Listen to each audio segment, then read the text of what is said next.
You cannot call to He whom you do not believe.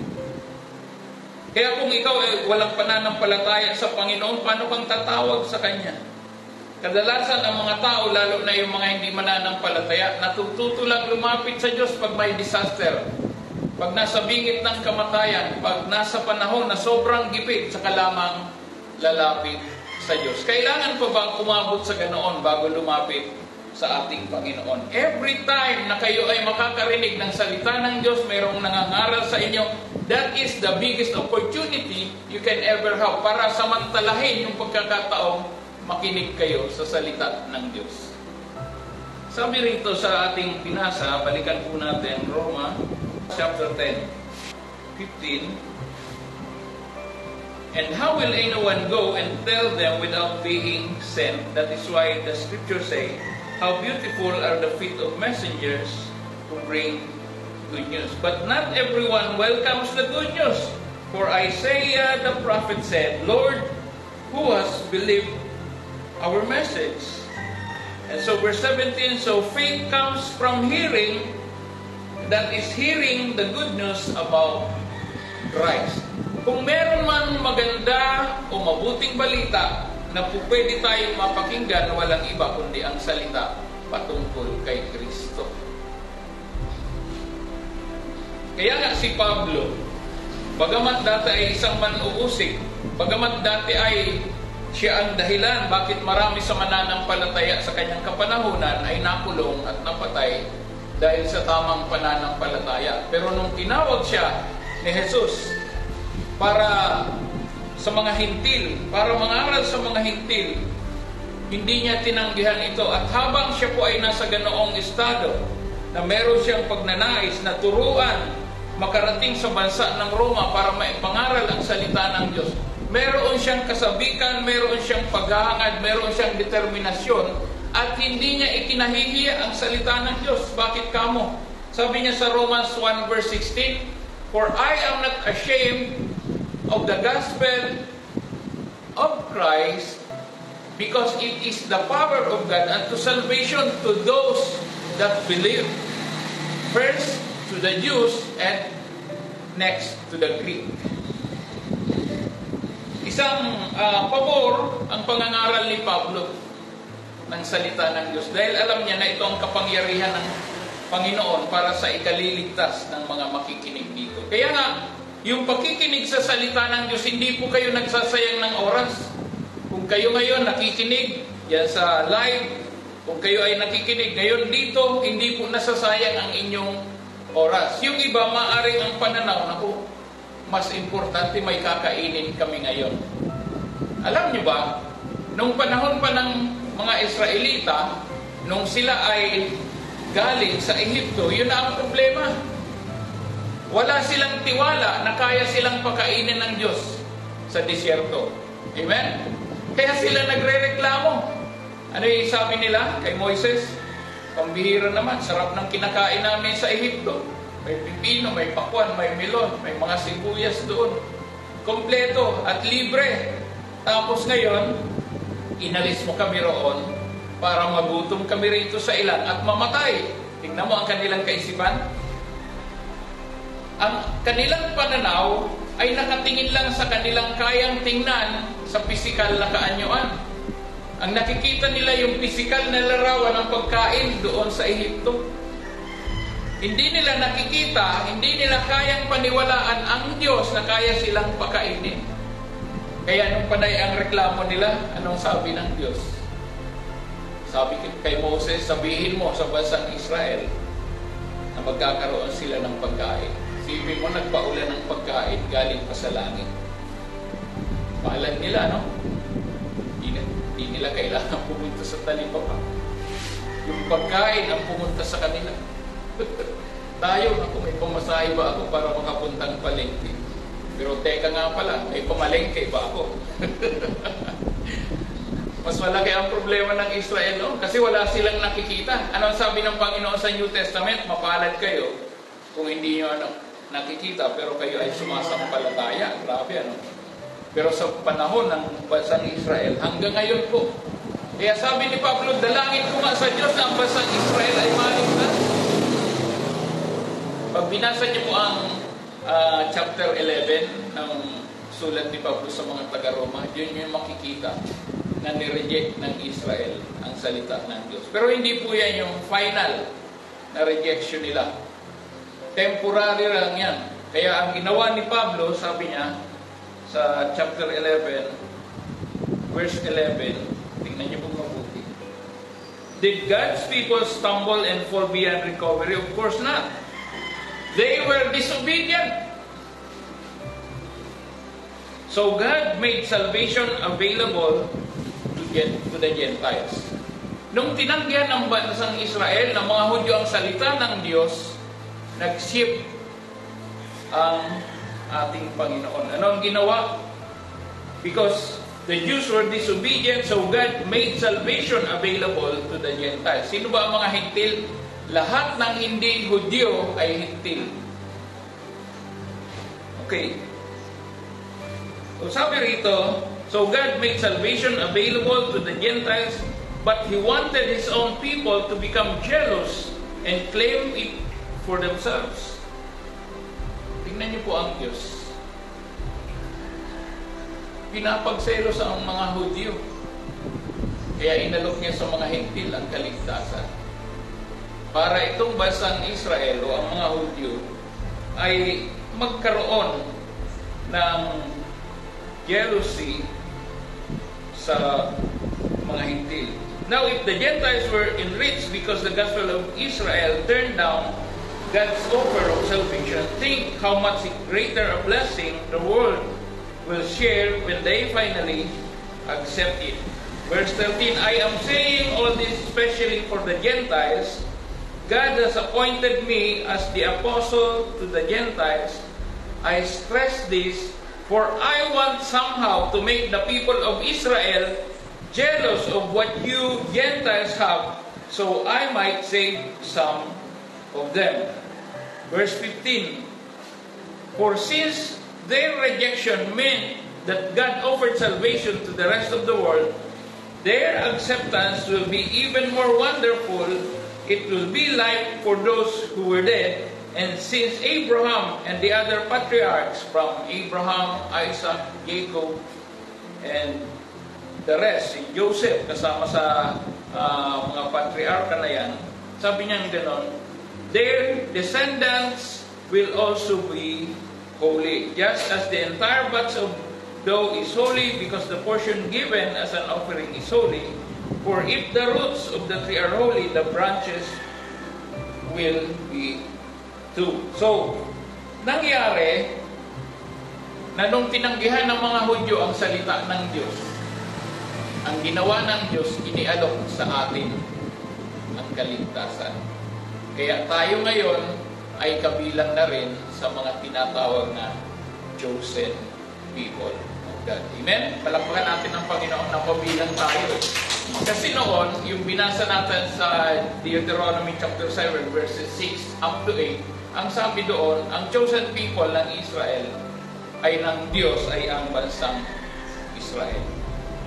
I have chosen you to be my own people, sabi ng Diyos sa kanila.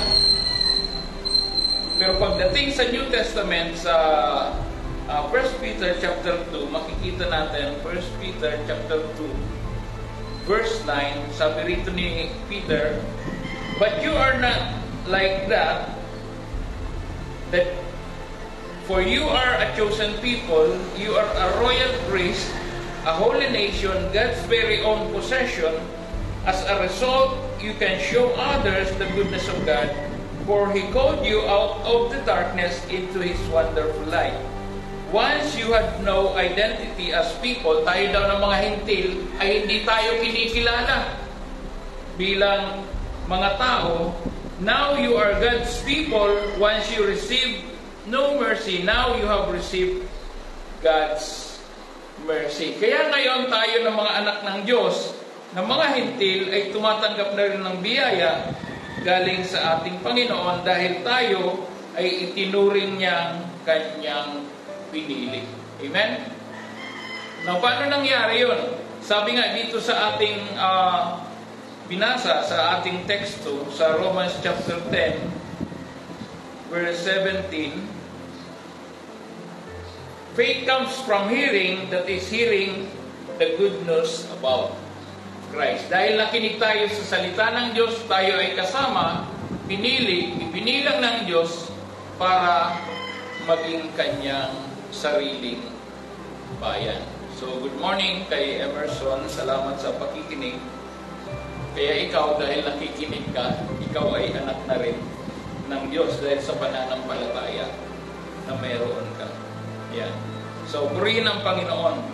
Ngayon, ang ating pakikinig sa salita ng Diyos ay binigyan ng Panginoon ng pagpapahalaga at pagkilala at itinuring yan ng Diyos na isang napakalaking dahilan para ikaw ay ibilang niya sa kanyang sambahayan. Now, ganito po ang nangyari sa mga taga-Thessalonica na nakapakinig sa salita ng Diyos. 1 Thessalonians chapter 2 verse 13.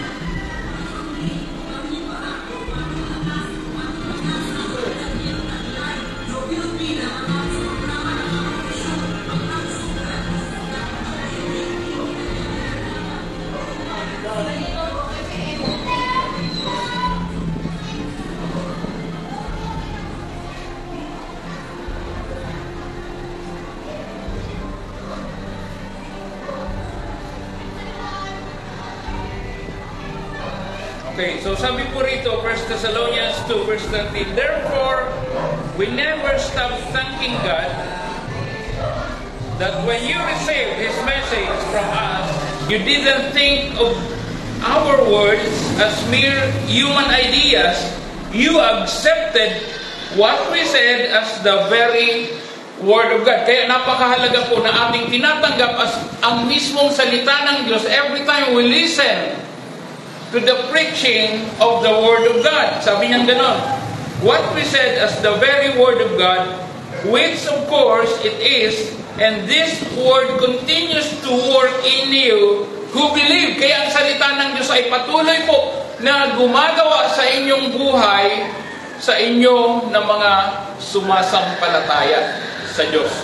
At yan po ay bunga ng inyong pakikinig sa salita ng Diyos. Now, sabi po ng Panginoon, dito po mapapansin natin na merong ilang mga personalidad or mga tao sa Biblia dito sa New Testament, kagaya po ni blind Bartimaeus. Kung inyo pong titingnan dito sa aklat ng Marcos, the Gospel according to Mark, chapter 10, verses 46 to 47, sabing ganon, then they reached Jericho, and as Jesus and His disciples left town, a large crowd followed Him. A blind beggar named Bartimaeus, son of Timaeus, was sitting beside the road. Now, ito pong bulag na si Bartimaeus ay nakaupo sa tabi ng kalsada kung saan dumaraan ang ating Panginoon kasama ang mga alagad. Verse 47, when Bartimaeus heard, nung mapakinggan ng bulag na si Bartimaeus na si Jesus na taga Nazaret ay malapit na, he began to shout, Jesus, Son of David, have mercy on me. Alam niyo po, every time you listen or you heard the Word of God or the message of God, merong gagawin si Satanas. Ano ang gagawin niya? Mag-iingay. May nakikinig ng salita ng Diyos, mag-iingay si Satanas para hindi mo mapakinggan ang salita ng Diyos. Hindi po yan lingid sa pandinig ng Diyos, hindi yan lingid sa pananaw ng Diyos, at hindi natutuwa ang Diyos sa mga instrumento ni Satanas. Ako na po magsasabi sa inyo. Kahit sino pa yung gustong hadlangan ang pakikinig ng salita ng Diyos, yan po ay instrumento ni Satanas, at huwag kayong papaapekto sa kanila. Amen? Let your focus be unto God alone. Huwag nating papayagan na tayo ay maistorbo ni Satanas. Kagaya po dito sa verse 48, sino ang mga nagsabi rito at sumaway kay Bartimeo? Sabi ganoon, "Be quiet!" Many of the people yelled at him, but he only shouted louder. Nakipagpalakasan ng boses ang bulag na si Bartimeo. Ano sabi niya? "Son of David, have mercy on me." Ito ang maganda, verse 49. So when Jesus heard him, he stopped and said, "Tell him to come here." So they called the blind man. "Cheer up." They said, "Come on, he's calling you." Ito po ang maganda. Kapag ikaw ay interesado na pakinggan ang salita ng Diyos, mismong ang Panginoon ang titigil. Pag nakuha mo ang kanyang atensyon, bibigyan kanya ng pagkakataon. Amen? When you got God's attention, He will give you pagkakataon. Binigyan ng pagkakataon ang bulag na si Bartimeo. Sabi niyang gano'n. So when Jesus heard him, he stopped and said, "Tell him to come here." So they called the blind man. "Cheer up." They said, "Come on, he's calling you." Bartimaeus threw aside his cloak, jumped up, and came to Jesus. Alam niyo po ba na ang mga bulag nung panahon nila sa kanilang kinaugalian bilang mga Hudyo, kapag ikaw ay bulag, meron kang kasuutan, balabal or cloak sa Ingles, na suot bilang palatandaan na ikaw ay bulag. At nung marinig ni Bartimaeus ang Panginoon, dahil siya nga ay bulag, hindi niya nakikita, pero siya ay nakakarinig. Naririnig niya ang Panginoon nangangaral. At ano ang sabi sa Biblia? Hearing produces faith, because faith comes from hearing, and hearing by the word of Christ. Narinig ni Bartimaeus ang Panginoon na nagsasalita. Nagkaroon siya ng pananampalataya at hindi mapigilan yung kanyang excitement. He has to shout to get Jesus' attention. Amen? Ganyan ba tayo manalangin sa Diyos? Nakukuha ba natin ang atensyon ng Panginoon? Napakahalaga po niyan na nakukuha natin ang atensyon ng Diyos. Amen? Baka tayo nananalangin, hindi naman tayo pinapakinggan dahil iba ang laman ng ating puso. Or baka naman wala tayong relasyon sa Panginoon. Amen? Verse 14 sa text natin, how can a person call to him whom he doesn't believe? Kaya nga, dito pa lang, yung pagtawag ni Bartimaeus kay Jesus, nagpapakita na ng kanyang pananampalataya. That is number 1 sign. Number 2 sign, na itong si Bartimaeus ay nagkaroon na ng pananampalataya nung hinubad niya ang kanyang kasuutan, balabal, cloak. Yun ay palatandaan, nire-release niya ang kanyang sarili na meron siyang matatanggap na sagot sa Panginoon. Ano yun? Tuloy natin. Verse 50, Bartimaeus threw aside his cloak, jumped up, came to Jesus, and Jesus asked him in verse 51, "What do you want for me to do for you?" Ang gandang tanong. Sana all, ganyan ang marinig natin sa Panginoon. Ate Linda, ano ang gusto mong gawin ko para sa iyo? Kuya Ed, diba?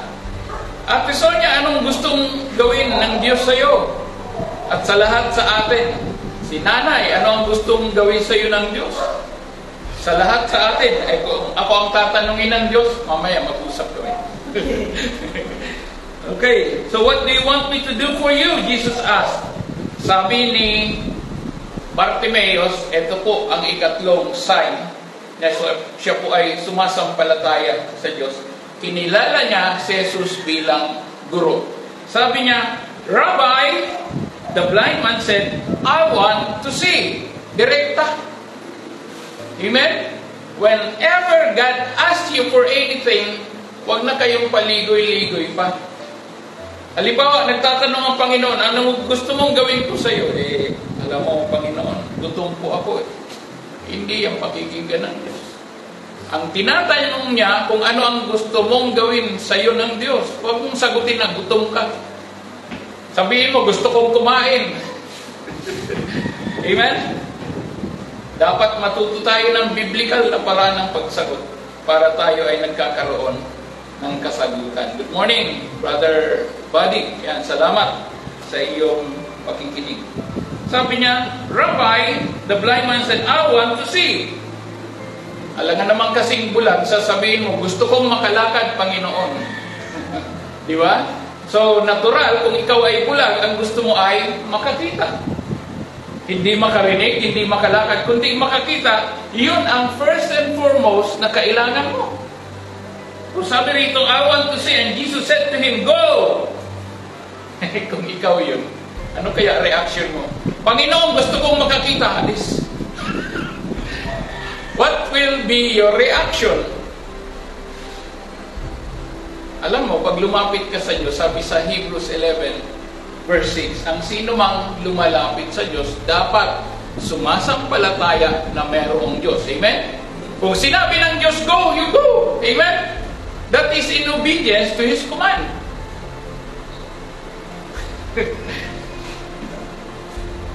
Imagine ko lang, kaya ako nangingiti. Pagkasabi ng Panginoon, Panginoon naman, sabi ko, gusto kong makakita, tapos bigla mo akong paalisin. Di ba? Yung natural or typical na Pilipino, ganyan siguro ang magiging reaction. Gusto kong makakita, sige, alis. Linaw, no? O, ano ang ginawa rito ng Panginoon? Sabi niya, go, for your faith has healed you. Ano sa Tagalog yun? Umalis ka, sapagkat ang iyong pananampalataya ang nagpagaling sa iyo. Amen. Yan ang nagagawa ng pakikinig sa salita ng Diyos. Ang tao nagkakaroon ng pananampalataya at ang pananampalataya ang nagpagaling kay Bartimeus. Amen? Palakpakan natin ng Panginoon. You must have the best reason in hearing the Word of God. Instantly, the man could see and he followed Jesus down the road. May nabalitaan po ako noon. Dati, nung gumagawa pa kami ng mga crusade sa dating church na kinabibilangan ko noon, merong babae na may-ari ng isang parlor sa Pasig na na-stroke. Pinag-pray ng mga kapatiran, gumaling! Ayun, di na nakita sa church. Nakakalungkot. Naging priority lang yung himala. Pero pagdating sa church, nawala. Himala. Nakakalungkot.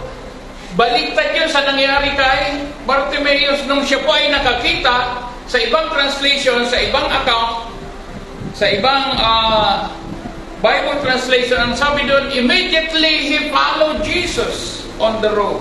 Amen? Kaya ang sino mang nakakarinig sa salita ng Diyos, nagkaroon ng pananampalataya, dapat lang na agad-agad meron tayong puso na pagsunod sa ating Panginoon. Amen? Ang pananampalataya ay dapat nananatili sa atin at tayo ay naninindigan upang ang ginawa ng Diyos ay hindi masasayang sa ating buhay. We are not after the miracle. Alam niyo po, ang miracle, hindi yan magdadala sa iyo sa kaligtasan. Walang nakasulat dito. Ang magdadala sa iyo sa kaligtasan ay ang faith alone in Jesus alone. Ano sabi Ephesians 2 verse 8 and 9? Sabing ganon, you have been saved by grace through faith, and that is the gift of God. Ang pananampalataya ay regalo ng Diyos, at ang biyaya, sa pamagitan ng biyaya ni Kristo, kayo ay naligtas. Hindi tayo naligtas dahil sa anumang mabuting gawa na ginawa natin. Tandaan po natin yan. No one is good, only God. Ang Diyos lang po ang matuwid. Another one, dito po sa John chapter 4, meron pang isang ginawa ang Panginoon sa isang babae na Samaritana. Alam po ba natin na ang Samaritan at ang mga Hudyo ay hindi nag-uusap. Yan, chapter 4, tingnan natin sa verse 27.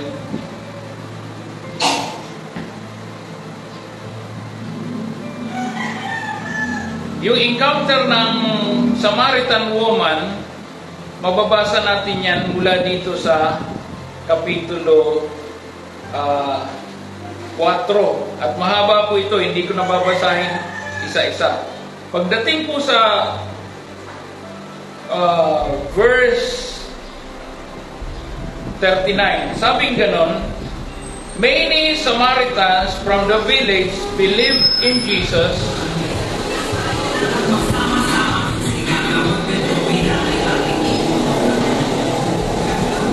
because the woman had said, yung tinutukoy na woman dito ay yung Samaritan woman na nagkaroon ng encounter kay Jesus Christ. Mula verse 4 hanggang talatang 38, yung po yung napakahabang mga talata. Ngayon, sabi rito, many Samaritans from the village believe in Jesus because the woman had said, He told me everything I ever did. Dahil nung kausap ni Jesus ang Samaritanang ito, at sabing ganon, wala akong asawa. Sabi ni Jesus, tama ang sinabi mo, wala kang asawa dahil nakalima ka na. Ang kasama mo ngayon, hindi mo asawa. Nagulat siya, paano nito nalaman? Ang dami ko nang naging asawa. Kaya yun, punta siya sa mga kababayan niya sa village.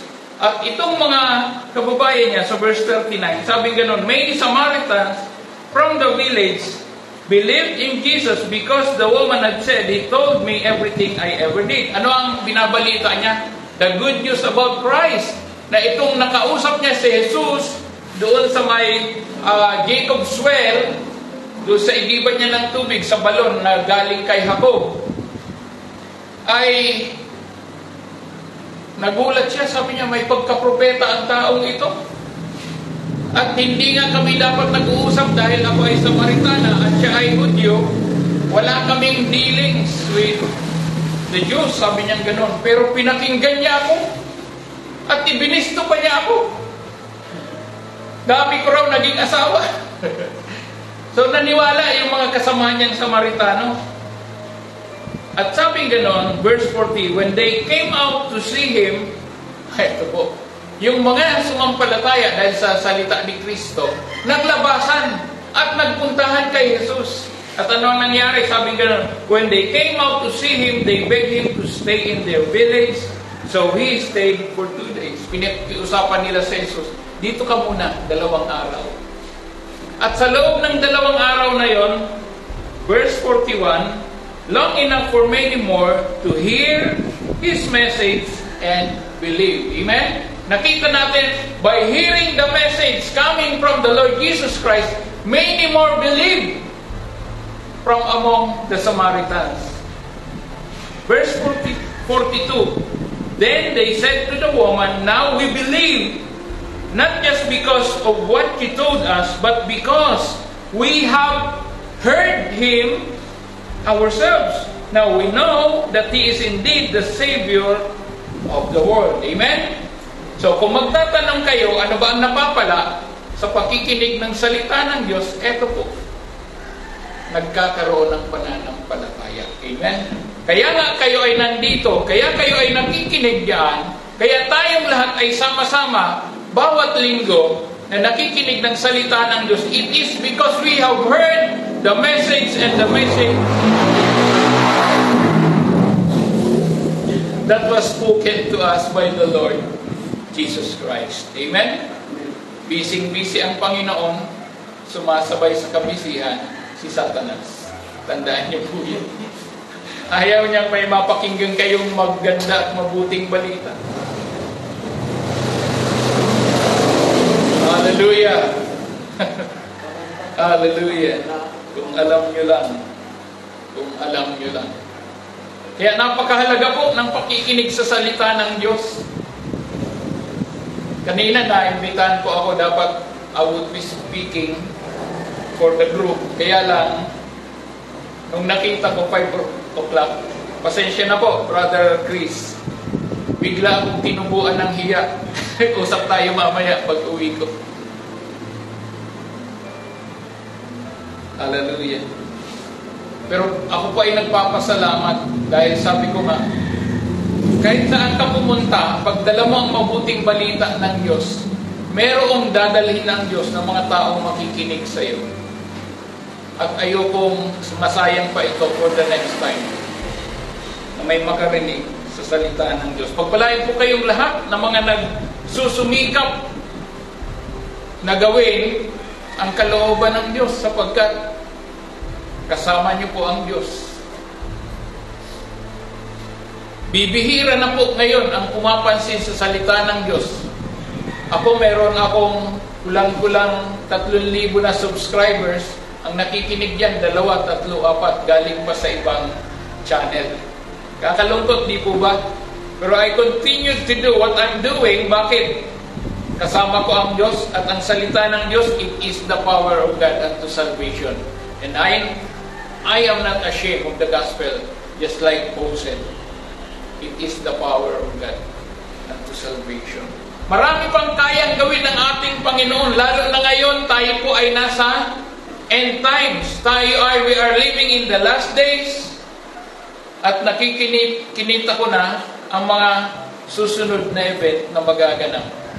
Now that Israel is at war, nagkakagulo ang mga nakapalibot sa kanilang mga bansa, nagalit sa bansang Israel, na mula noon hanggang ngayon pinag-iinitan nila at gusto nilang mabura ang bansang Israel.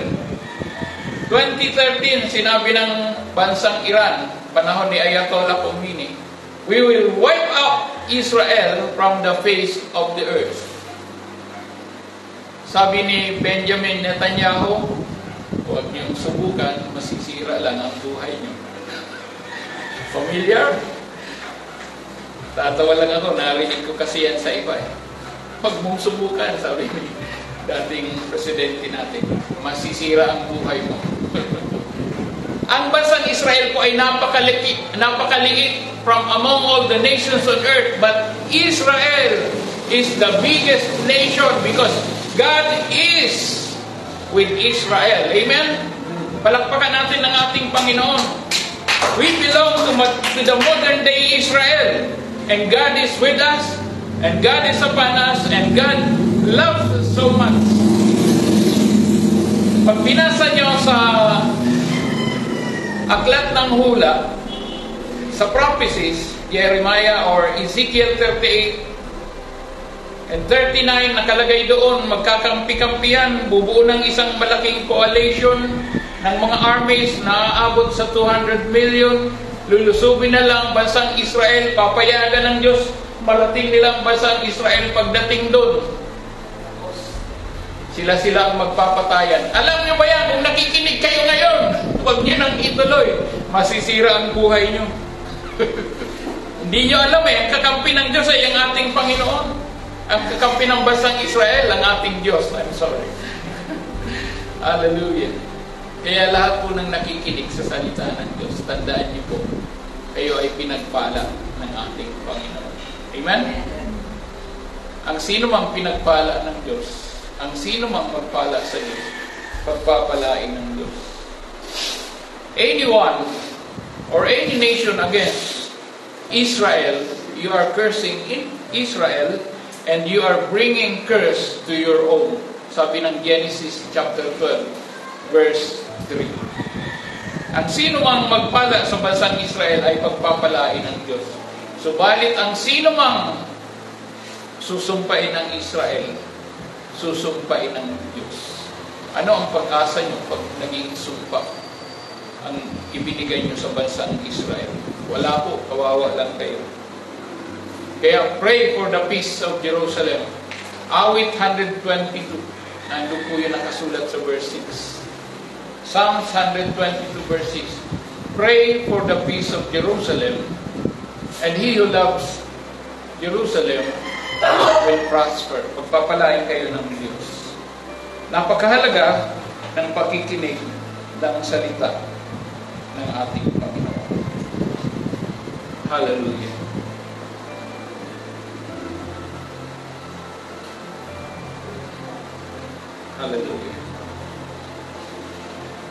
Kaya, ulitin ko po, gusto ko lang i-reiterate, lalo na kayong mga nakikinig, lalo na kayong pumupunta sa mga live streaming, bigyan niyo po ng pagkakataon ang salita ng Diyos na papasukin sa inyong mga puso.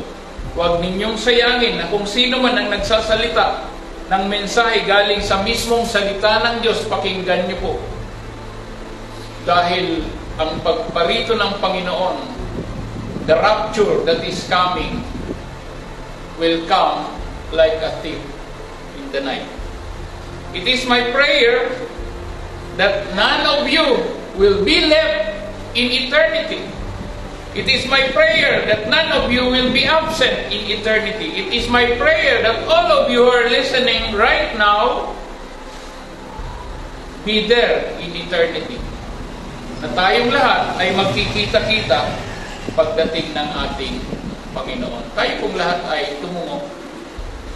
Dakilang Diyos, maraming salamat sa iyong mga salita na ang pakikinig sa mensahe mula kay Kristo ay magbibigay sa amin ng pananampalataya. And that faith is a gift from you. Di namin natamo ito sa aming sarili. It is by grace through faith that we are saved. Salamat po Diyos dahil napakabuti mo. At kahit kailan hindi ka nagpapabaya, maraming salamat. Pinapupurihan ka namin. Salamat sa mga nakikinig, nanonood sa aming Facebook Live. Pagpalain mo po sila, Ama. Yan, sila Brother Buddy, sila Brother Emerson, Brother Chris, at kung sino pa ang nakikinig ngayon at sino pa ang makikinig mamaya after the broadcast. The same prayer I have for you, that God will touch you, speak to your heart, and that you too will be saved. God bless you all. Pagpalain kayong lahat ng Panginoon. Sumayin niyo ang kapayapaan, ang kagandahang loob ng Diyos, dalhin ninyo mula ngayon hanggang sa muling pagparito niya. Sa pangalan ni Jesus, lahat po ng nagsasabing anak ng Diyos, magsabi ng Amen. Palakpakan natin ang ating Panginoon. God bless you all.